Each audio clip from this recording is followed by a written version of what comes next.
নিজের অধিকার আদায়ের আন্দোলন করতে গিয়ে যদি কেউ মারা যান, তাদেরকে কি শহীদ হিসেবে বিবেচনা করা যায়? আমরা এর আগে বিভিন্ন প্রশ্ন উত্তরের সম্পর্কে বলেছি, মানুষের ন্যায্য অধিকারের কথা বলতে গিয়ে তিনি যদি খুনের শিকার হন, তিনি আল্লাহর কাছে শাহাদাতের মর্যাদা লাভ করবেন ইনশাআল্লাহ।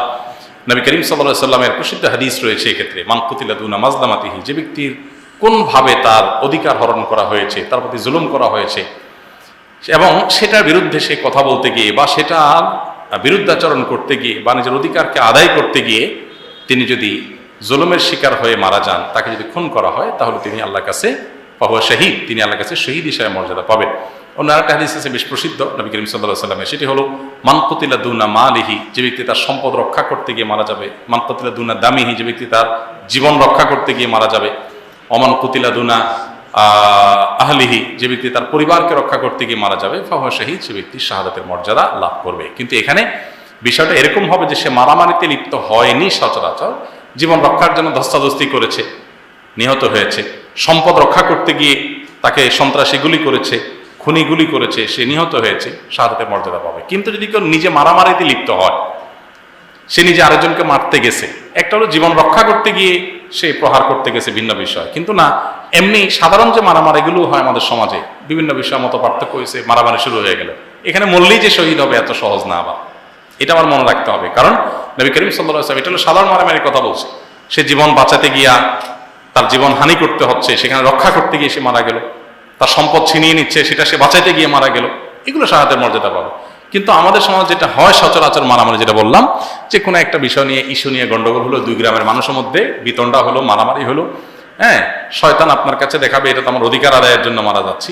তো এইরকম মারামারি যদি হয়, তাহলে সেক্ষেত্রে সেখানে মারা গেলে শহীদ হওয়া এত সহজ হবে না। দেখতে হবে যে ঘটনা কি ছিল, সেটা আদৌ কি তার প্রতি জুলুমের শিকার হয়েছে, নাকি সে নিজেও মারতে গেছে, তাকে মারতে আসে নাই, সে নিজেই কি গেছে, মারতে গেছে, এখন মারতে গিয়ে আরো মায়ের খায়া মরে গেছে উল্টা। হয় না এরকম অনেক সময়? নবী করিম সাল্লাল্লাহু আলাইহি ওয়াসাল্লাম বলেছেন, এরকম ব্যক্তি জাহান্নামে যাবে, যে নিজে মারতে গেছিল কিন্তু পারে নাই, উল্টা আরো মায়ের খায়া মরছে, এরকম ব্যক্তি জাহান্নামে যাবে। আল কাতিল ওয়াল মাকতুল কিলাহুমা ফিন্নার, নবী সাল্লাল্লাহু আলাইহি ওয়াসাল্লাম বলেছেন, এরকম ব্যক্তি, যে হত্যাকারী সেও জাহান্নামে যাবে, যে নিহত সেও জাহান্নামে যাবে। প্রশ্ন করলো, হয় আল্লাহ রাসূল, যে হত্যাকারী সে জাহান্নামে যাবে কেন? এটা তো বুঝলাম, যে নিহত বেচারা খুন হয়েছে সে জাহান্নামে কেন যাবে? নবীজি সাল্লাল্লাহু আলাইহি ওয়াসাল্লাম বলেছেন, কারণ সেও আসলে যে খুন করছে তাকে মারতে গেছিল কিন্তু পারে নাই, উল্টা আরো মরে গেছে। যেহেতু তার উদ্দেশ্য ছিল মানুষ হত্যা করা, সেজন্য সেও কোথায় যাবে? জাহান্নামে যাবে। এজন্য ভাই, মারামারি করা, মানুষকে হত্যা করার জন্য উদ্যত হতে যাওয়া, এটা এত বড় জঘন্য অপরাধ। আপনি করতে পারেন নাই, মায়েরা তারে খুন করতে পারেন নাই, উল্টা নিজে খুন হয়ে গেছেন, তারপর আপনার আল্লাহর কাছে কি হবে? জবাবদিহি করতে হবে। মানুষের জীবনের মূল্য এত বেশি, চাইলেই মাথা গরম হয়ে গেল আর দিলাম বাড়ি, মাথা গরম হয়ে গেল আর অস্ত্র নিয়ে দিলাম তাকে হত্যা করে, এটা একজন ন্যূনতম বিবেক সম্পন্ন মানুষ, আল্লাহ সম্পর্কে ন্যূনতম ধারণা আছে, বিশ্বাস আছে, এরকম মানুষের কাজ হতে পারে না। তবে এটা ঠিক যে জুলুমের শিকার হয়ে মারা গেছেন, অধিকারের কথা বলতে গেছেন, নিজের অধিকারের কথা চাইতে গেছেন, আপনাকে খুন করে দিল, আল্লাহর কাছে যে আল্লাহ তাকে শাহাদাতের মর্যাদা দান করবেন। অন্যায়ভাবে মানুষ হত্যা করলে ইসলামের শরীয়ত অনুযায়ী তার বিচার কি হবে? দেখুন, মানুষ হত্যা আল্লাহর জমিনের সবচেয়ে বড় অপরাধগুলোর মধ্যে থেকে একটি। আপনারা একটি প্রসিদ্ধ হাদিস শুনেছেন, নবী সাল্লাল্লাহু আলাইহি ওয়াসাল্লাম বলেছেন, ইজতানিবু আস-সাবআল মুবিকাত, তোমরা 7টি ধ্বংসাত্মক মহাপাপ অপরাধ থেকে বেঁচে থাকবে, সতর্ক থাকবে। এর ভিতরে 1 নম্বর হলো আল ইশরাকু বিল্লাহ, আল্লাহর সঙ্গে শরীক করা। এরপরে সবচেয়ে ভয়াবহ অপরাধগুলোর মধ্যে একটা হলো ওয়াকাতুলুন নাফস, কোনো মানুষকে হত্যা করা।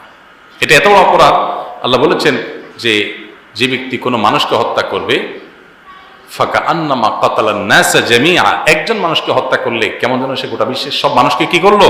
খুন করলো। একটা মানুষকে খুন করা আর বিশ্বের সব মানুষকে খুন করা এটা সমান কথা।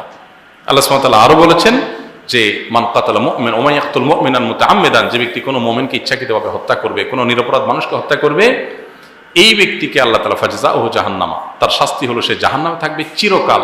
দ্বিতীয়ত হলো ওয়াগাদিবাল্লাহু আলাইহি, আল্লাহ তাআলা তার প্রতি অসন্তুষ্ট হবেন, ওয়া লাআনাহু, তাকে আল্লাহ তাআলা তার প্রতি লানত বর্ষণ করবেন, আল্লাহর রহমত থেকে তাকে আল্লাহ সরিয়ে দিবেন, এবং আল্লাহ রাব্বুল আলামিনের পক্ষ থেকে তার জন্য ওয়া'আদ্দা লাহু আযাবান আযীমা, তার জন্য কঠিন শাস্তি আল্লাহ তাআলা প্রস্তুত করে রাখবেন।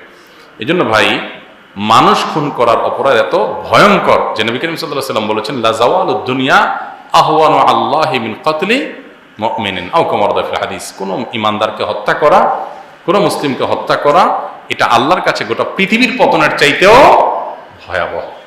এবং দুনিয়ার আদালতে একজন মানুষকে 5 জন মানুষ মিলে খুন করলে, একজনে ধরলো আরেকজনে খুন করলো, তো সহযোগী যারা তাদের বিভিন্ন মেয়াদে শাস্তি হয়, আর যে মেইন অপরাধ করে তাকে হয়তো চরম শাস্তি দেওয়া হয়। কিন্তু নবী সাল্লাল্লাহু আলাইহি ওয়াসাল্লাম বলছেন, একজন মানুষের হত্যায় যদি গোটা পৃথিবীর সব মানুষ শামিল হয়, এটা লিটারালি হয়তো এভাবে সম্ভব না, কথার কথা, গোটা পৃথিবীর সব মানুষ মিলে এক একজন এক একভাবে ভূমিকা রেখেছে। কেউ তার নামে একটা মিথ্যা প্রপাগান্ডা ছড়াইছে, তার নামে ট্যাগ দিয়ে তার রক্তকে হালাল করছে, কেউ তার খুনের ঘটনাকে ধামাচাপা দিছে, তার কেউ সাংবাদিকতার নাম দিয়ে সেখানে অংশগ্রহণ করেছে, কেউ হয়তো অস্ত্রটা আগায় দিছে, কেউ হয়তো পরিবেশটা তৈরি করেছে। যে যেভাবে হোক, কোনো একটা মানুষের হত্যায় যদি গোটা পৃথিবীর সকল মানুষ জড়িত হয়, আল্লাহ সব মানুষকে জাহান্নামে দিতে কুণ্ঠাবোধ করবেন না। একটা মানুষের জীবনে মূল্য আল্লাহর কাছে এত বেশি। নবী করিম সাল্লাল্লাহু আলাইহি ওয়াসাল্লাম কাবাকে লক্ষ্য করে বলেছেন, হে কাবা, ওই আল্লাহর শপথ করে বলছি যার হাতে আমার জীবন, তোমার মর্যাদার চাইতে একজন মানুষের, একজন ইমানদারের সম্মান আল্লাহ তাআলার কাছে অনেক বেশি। অতএব কাবা ঘর ভেঙে ফেললো, কেউ চুরমাচুর করে ফেললো, এই লোকটা যত বড় অপরাধী, একজন মানুষের জীবন হানি করলো, সম্মান হানি করলো, তার সম্পদের হানি করলো, সে তার চাইতে বেশি বড় অপরাধী। এই জন্য মানুষ খুনের অপরাধের ভয়াবহতা যদি মানুষ বুঝতো, তাহলে মানুষ মানুষকে খুন করার এই দুঃসাহস কোনোদিনই করতো না।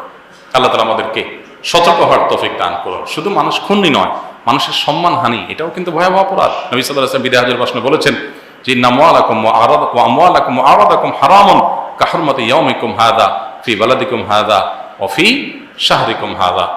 এই দিনটি, জুমার দিন এবং আরাফাতের দিনে নবী সাল্লাল্লাহু আলাইহি ওয়াসাল্লাম বলেছেন যে এই দিনটি যেরকম সম্মানিত, এই জায়গা আরাফাত ময়দান যেরকম সম্মানিত, এই মাস জিলহজ মাস যেরকম সম্মানিত, ঠিক একইভাবে তোমাদের জীবন, সম্পদ এবং মর্যাদা আল্লাহর কাছে এতটা সম্মানিত।